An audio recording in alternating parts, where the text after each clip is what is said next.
You're listening to DNA ID, brought to you by AbJack Entertainment. Be sure to check out some of the other great true crime podcasts from this network, including The Murder in My Family, Missing Persons, Scene of the Crime, Zodiac Speaking, Beyond Bizarre True Crime, Campus Killings, Below the Surface, and Killer Communications.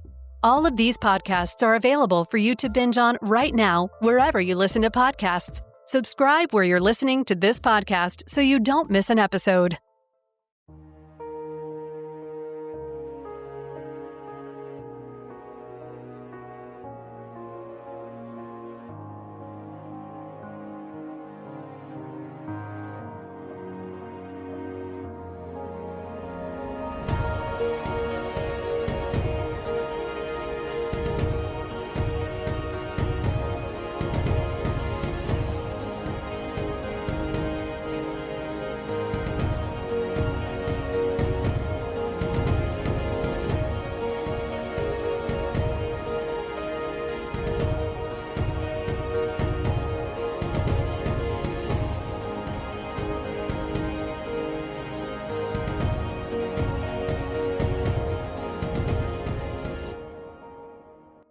On December 20th, 1987, a dog walker was walking their canine on a crushed shell roadway near the intersection of 130th Avenue and 72nd Court North, a mile northwest of Acreage Community Park in Royal Palm Beach, Florida. At the edge of a wooded area, the dog took interest in something in the brush. The dog owner was shocked to peer into the undergrowth and see human bones. The Palm Beach County Sheriff's Office and the Medical Examiner's Office sent personnel to the scene in response to the dog walker's 911 call.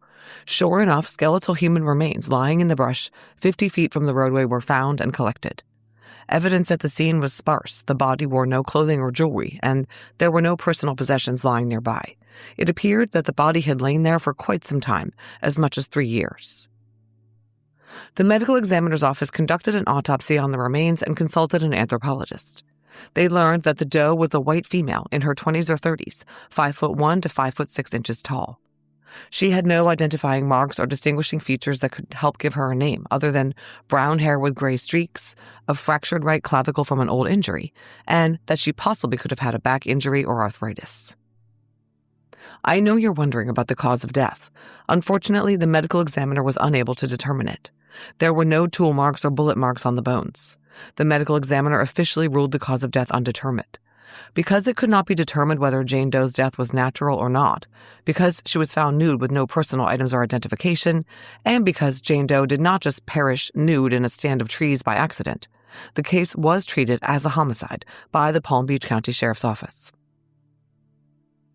The area of Palm Beach County where the Jane Doe was found was rural at the time and was known as something of a dumping ground for the more populous neighboring counties like Broward and Dade. The Palm Beach County Sheriff's Office had about 30 unidentified bodies from this time period on their books. Jane Doe had almost certainly been transported to the location where she was found in a vehicle, but where she came from, no one could hazard a guess. No reports of missing women from the area matched up with the dental scans collected from Jane Doe. Of course, since she was skeletonized, fingerprints were not available, and back then there was just not much more the investigators could do to identify the woman. They published the limited information that they had in the local newspapers, they sent teletypes to other agencies, and they placed information about the Jane Doe in the Florida Department of Law Enforcement Book of Unidentified Human Remains. After the Palm Beach County Sheriff's Office exhausted all avenues of investigation and failed to identify Jane Doe, her remains were put on a shelf at the office of the District 15 Medical Examiner. It was protocol to bury unidentified human remains if they had any tissue remaining, but this Jane Doe did not. So she was boxed up and shelved, and there she stayed for several decades. In 2005, the Palm Beach County Sheriff's Office collaborated with the University of North Texas's Center for Human Identification, which had received a grant to help clear Jane and John Doe cases through DNA testing. Palm Beach County Jane Doe's remains were sent to UNT, and an STR DNA profile was successfully obtained and entered into the CODIS Unidentified Human Remains database for comparison against missing persons being sought by family members who had DNA on file. She was also entered into NamUs as UP1213. A forensic sketch of her face was constructed and released to the public, and a second was done in 2014. In 2019, Palm Beach County forensic imaging specialist Paul Moody created a clay reconstruction of Jane Doe's face using her skull. None of this helped. In 2023, the Palm Beach County Sheriff's Office collaborated with the District 15 medical examiner, Palm Beach County, in another effort to identify Jane Doe.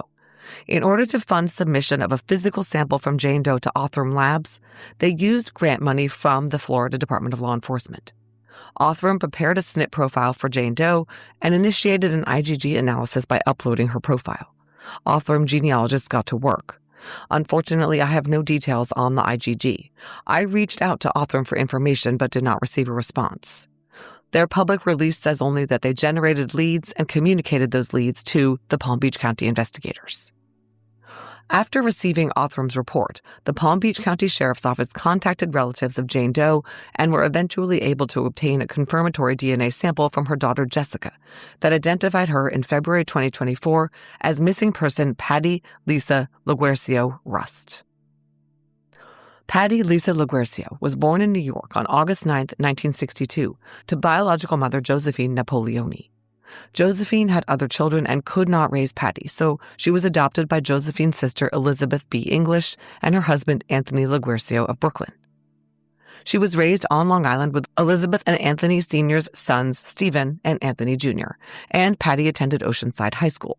There's a group photo from the 1978 yearbook that includes Patti, although no senior photo of her that we could locate. We know that she graduated from Oceanside, though. She remained close throughout her life with her biological sister, Josephine's daughter Denise Napoleoni, whom she called a cousin as they were raised by sisters Josephine and Elizabeth, even though they were actually siblings. Patti's adoptive brothers Anthony Jr. and Stephen moved to South Florida around 1979. Their parents, Elizabeth and her husband Anthony Sr., soon followed. They had persuaded Patti to move to South Florida in the early 80s. All the family members lived in a beachfront apartment complex owned by Anthony Sr. and Elizabeth, which was inhabited and frequented by some criminal types and often visited by police. On September 29, 1983, Stephen was arrested for cocaine trafficking. Patti's daughter Jessica told me that Patti's brothers Stephen and Anthony Jr. were both involved in drug trafficking. On July 10, 1984, Anthony Jr. was arrested for felony theft. Both were arrested on later dates in 1987 as well.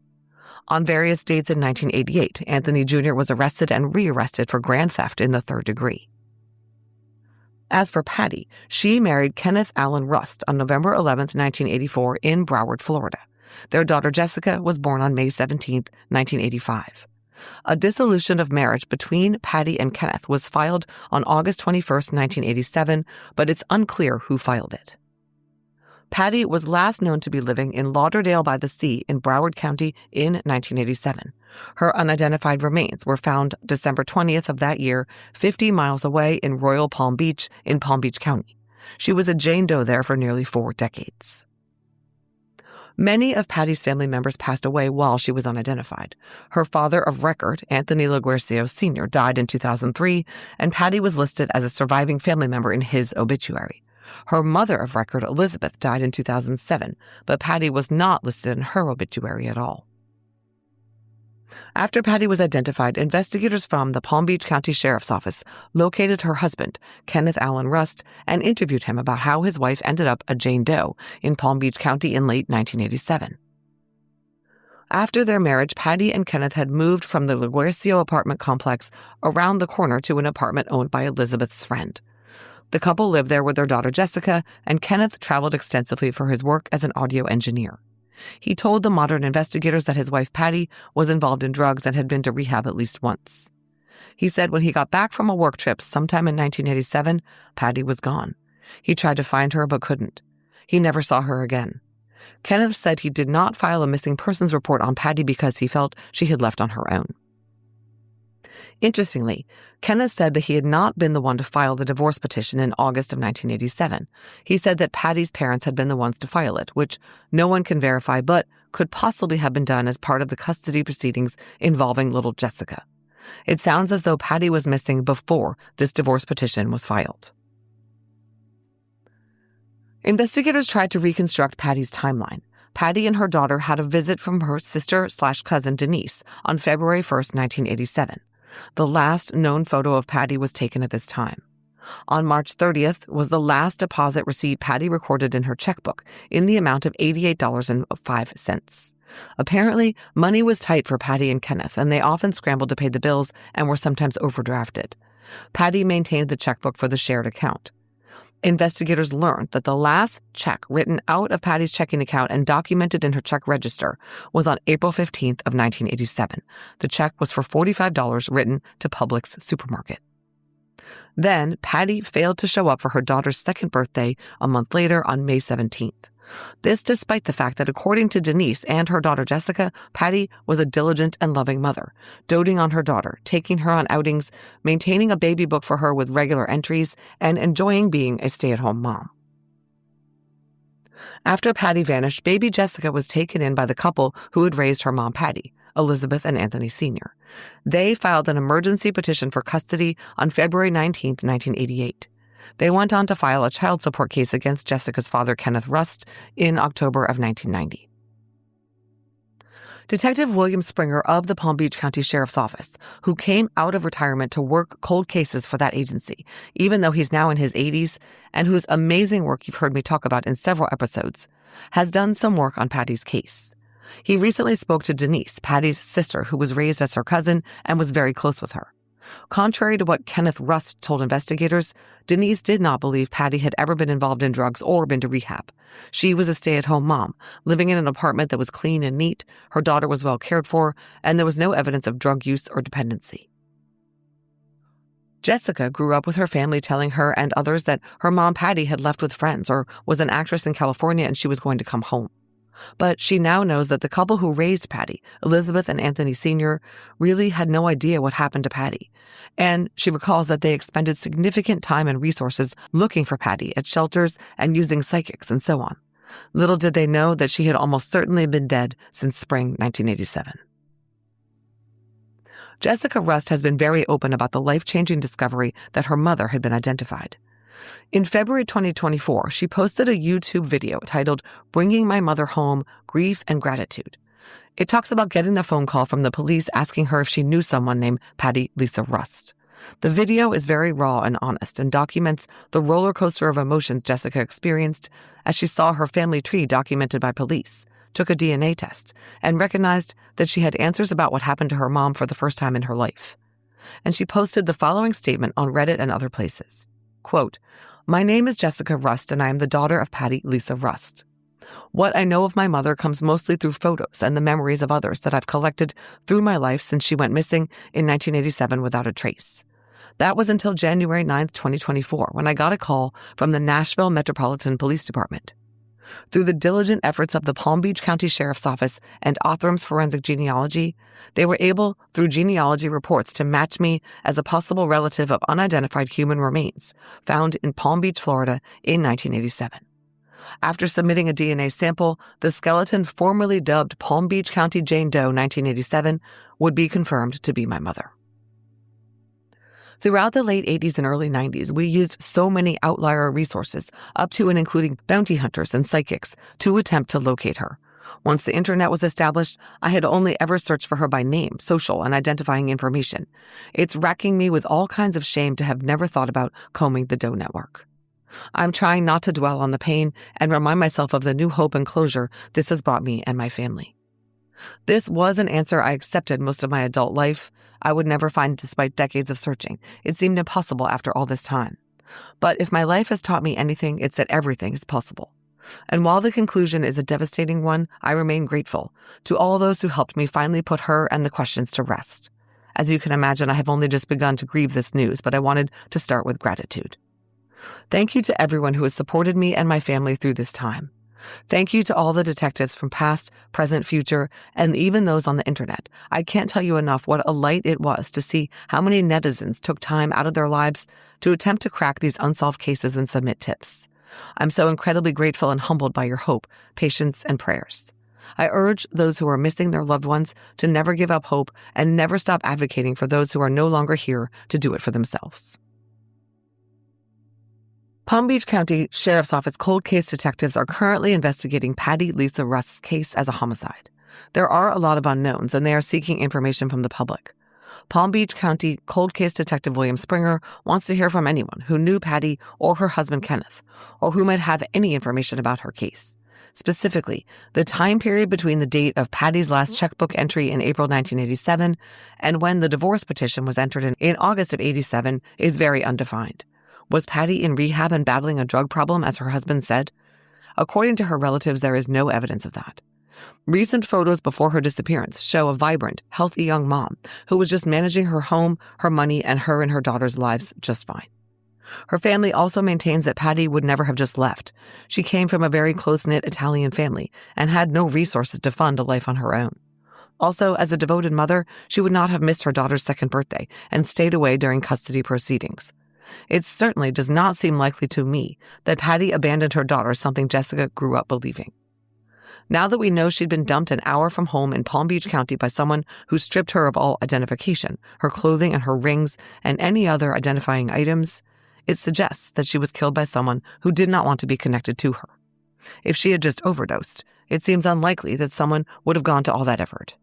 No, someone wanted her disposed of, and as of now, it's unclear who. Her husband did not report her missing, and her brothers were criminals who no doubt brought unsavory types into the family's inner circle. Detective Springer will have his work cut out for him trying to unravel this nearly 40-year-old mystery. Please help if you can. When people hear that Mint Mobile plans are only $15 per month, they wonder, what's the catch? Well, I can tell you from firsthand experience, there isn't one. There are no gimmicks and no gotchas, just unlimited talk, text, and data, with fast, reliable coverage on the nation's largest 5G network, and an award-winning care team. I guess that makes Mint Mobile a catch. Since switching to Mint, I've had seamless wireless service with the exact same quality as big wireless, but at a fraction of the price. And of course, I kept my current phone and my phone number. It's so easy to activate with eSIM in minutes. No long-term contract, no hassle. Choose from 3, 6, or 12-month plans and say goodbye to a monthly bill. Ditch overpriced wireless with Mint Mobile. It's so easy. Sign up online and get 3 months of premium wireless service for $15 a month. To get your new wireless plan for just $15 a month, go to mintmobile.com/DNAID. That's mintmobile.com/DNAID. Cut your wireless bill to $15 a month at mintmobile.com/DNAID. That's it. There's no catch. $45 upfront payment required, equivalent to $15 a month. New customers on first 3-month plan only. Speed slower above 40 gigabytes on unlimited plan. Additional taxes, fees, and restrictions apply. See Mint Mobile for details. I'm Hannah. I've lost 75 pounds in 20 months with GLP-1s, plus diet and exercise. On Ro, I've gone from struggling to run a mile to running farther every day. You can access FDA-approved GLP-1s online. Get the support you need to reach your weight loss goals. Go to ro.co/weight to see if you qualify. I'm a paid Ro partner. 20% average weight loss in 1 year in non-diabetics with obesity or overweight with a weight-related medical condition versus 3.1% in placebo arm. RX only. To stay informed about serious side effects, go to ro.co/safety. Another Jane Doe case was recently solved by the Palm Beach County Sheriff's Office, unrelated to the Patti Lisa Rust case. On January 18, 1978, Bob Campbell, a construction worker operating a bulldozer clearing woodlands and fields to expand a subdivision, was shocked when his heavy equipment brought up a human skull along with a scoopful of earth. Campbell later told the Miami Herald, quote, "I was going through the bush and this white object caught my eye. I got closer and I realized it was a skeleton. First, I found the head and lower jaw, then the pelvis and what looked like a few other pieces," end quote. Human skeletal remains had been partially buried in a wooded area 4/5 of a mile from Montoya Circle South in the Boca del Mar subdivision of unincorporated Boca Raton. This location was south of Palmetto Park Road between Powerline Road and Interstate 95. The Palm Beach County Sheriff's Office, along with the county medical examiner, responded to the scene and collected the remains. They found the entire skeleton except for one lower arm bone. They also found the remnants of what appeared to be a nightgown and female undergarments. Medical examiner Dr. Hugh Dorsch and Florida Atlantic University anthropology professor Dr. Yasar Iskan examined the remains, which had no remaining tissue but had remnants of brown hair. The doctors determined that the remains were those of a white female, 5'2" to 5'5" tall and muscular, but with 2 ribs that were fused where they met the spine from an old injury. She had also had a molar removed via a previous dental procedure. The Jane Doe was estimated to be between 17 and 29 years of age, but later that window was narrowed to about 20 to 25. She was believed to have been dead for at least a year and up to 4 years. The manner of death was ruled a homicide, even though the cause of death was not evident from analysis of the bones. The case was investigated as a homicide because Bob Campbell and his fellow construction workers reported that when clearing the land before finding the skull and remains, they had found an old rope hanging from a tree right nearby. They took down the tree as part of the clearing process and discarded the rope. Then they located the bones in the same spot. So the contemporary investigators could not rule out the possibility that the rope was involved in the death of the Jane Doe, but nor could they confirm that it was. Believe it or not, Jane Doe's was the second skull found by construction workers in the same subdivision in recent months. In April of 1978, a woman's skull had been found just off Powerline Road. And this was the reason investigators considered whether this skull and the subsequent body found in the same location could be the work of serial killer Gerard Schaefer, the sadistic serial killer of numerous young women who raped, tortured, and killed his prey in the Florida Everglades. I covered Schaefer extensively in my episode on Susan Poole, who was identified by Detective Springer via IgG in 2022. Investigators had found personal items of numerous missing Broward County women among Gerard Schaefer's things when he was arrested, so they knew he had unidentified victims. And there was reason to believe these skulls might be at least one of them. According to a January 19, 1978 article in the Palm Beach Post, investigators had found a supposedly fictional manuscript written by Schaefer that said, quote, "We drove up Powerline Road. We turned off onto a dirt road. I asked her to put on a blindfold. I told her there was nothing to worry about, which was a lie. I tied her hands behind her and put a noose over her head that I had put up the previous afternoon. I tightened it, and I would pull the rope occasionally to hear her beg," end quote. So there it was, Schaefer detailing a, quote, "ritualistic rape murder near the spot where the skeleton was found, right off Powerline Road near I-95. Police had done an extensive search of the area that was now a subdivision in April 1973 after Schaefer's arrest based on his manuscript, but the skulls and other remains were not found until 1978. And remember the rope that the construction workers had seen right near where they subsequently found the skull and remains. Gerard Schaefer was known to torture several of his young female victims by hanging. It was a logical suspicion that the Boca Raton Jane Doe could be one of them. Once Jane Doe was found, 3 missing Broward County women thought to possibly be Schaefer victims were compared to Palm Beach Jane Doe because their descriptions included some consistencies with her details. One of these was Lee Bonadies, a 25-year-old Fort Lauderdale woman who had been missing since 1969. Lee had been a neighbor of Gerard Schaefer's, and a bracelet of hers was found in his room. The April 1978 skull found off Powerline Road was later identified as Lee's. The other 2 women were Carmen Halleck and Belinda Hutchins. 2 gold teeth Schaefer had held onto turned out to be Carmen's, and items of Belinda's had also been found in his room. But neither of them were Boca Raton Jane Doe. She remained nameless. By January 24th, the Fort Lauderdale News reported that, quote, "Palm Beach Sheriff's deputies today said they have almost ruled out any connection between a skeleton found in the Boca Del Mar subdivision last Wednesday and convicted murderer Gerard Schaefer. Deputies released a more complete description of the as-yet unidentified victim. The anthropologist and pathologist tell us that the skeleton was there between 1 and 4 years, said a sheriff's office spokesman. Schaefer was in jail during that period," end quote. Gerard Schaefer had been convicted in 1973. If the scientist's assessment of her time of death was correct, he could not have killed Boca Raton Jane Doe.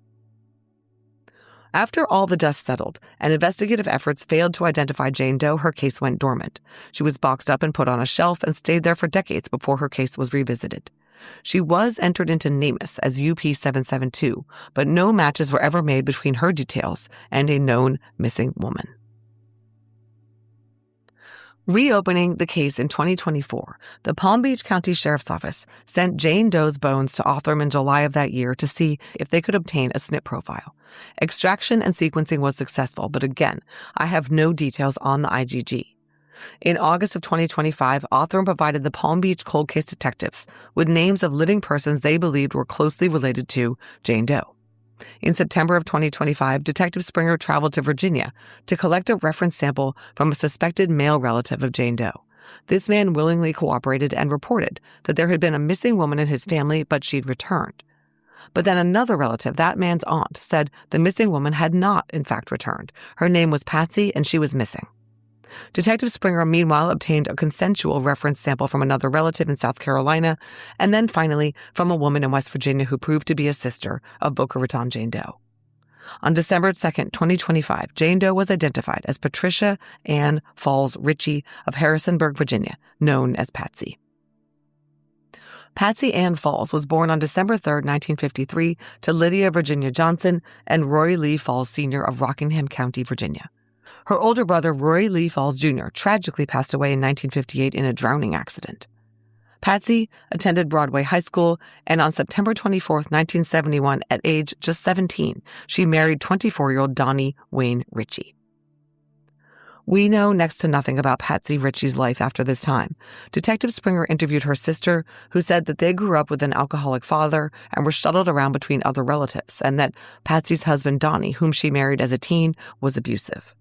Detective Springer was also told that Patsy and Donnie had a child, but he's been unable to locate that son or daughter, who was given up for adoption after Patsy vanished. It's unknown why Donnie did not raise the child that was his. So what happened to Patsy? After Patsy was identified, her sister-in-law, now deceased, told the detective that she saw Patsy in 1977, then age 23 or 24, getting into a truck with an unknown trucker at a Harrisonburg, Virginia truck stop. She was never seen again after that.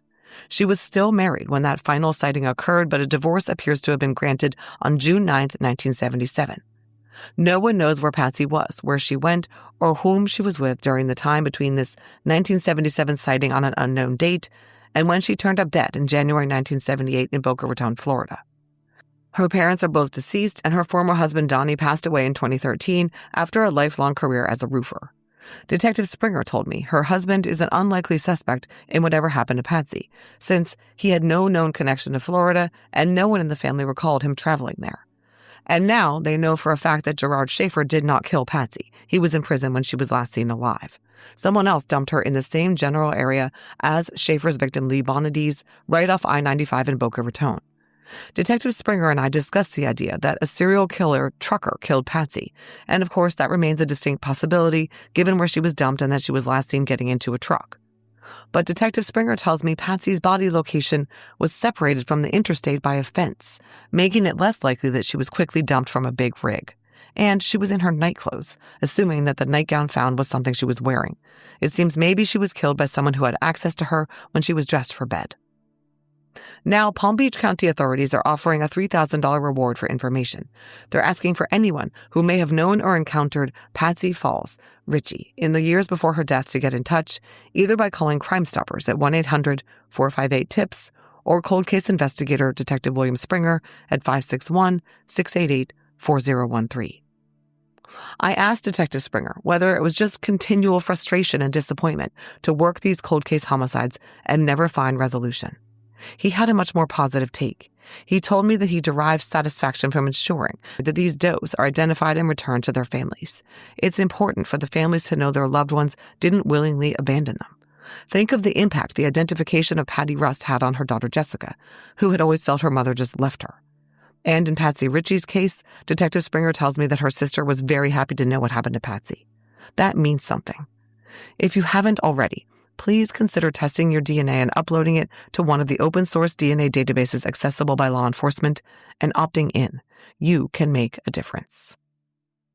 Thanks for listening to this episode of DNA ID. Before you leave, please let me tell you about some important things related to the show. If you'd like to support this podcast and in the process, get access to early and ad-free episodes as well as bonus content like crime scene photos, you can sign up for a Patreon subscription for only $5 a month by heading over to patreon.com/DNAID. Of course, you're welcome to contribute more than $5 a month. We rely on Patreon funds to pay for the original source materials I use to research each episode. If Patreon isn't your thing, you can also show your support with an AbJack Insider subscription through Apple Podcasts. It costs just $4.99 a month or $49.99 a year. Your AbJack Insider subscription will give you the same benefits for not only DNA ID, but for all of the shows on the AbJack network, like Killer Communications and Campus Killings. Head over to Apple Podcasts and find the DNA ID page or look for the AbJack network to get started. If you're on social media, we'd love to interact with you there. DNA ID is on every major social media platform. Search your favorite platforms for DNA ID Podcast to find us. We also have a YouTube channel, and our website is dnaidpodcast.com. You can find links to all of these anytime in our show notes.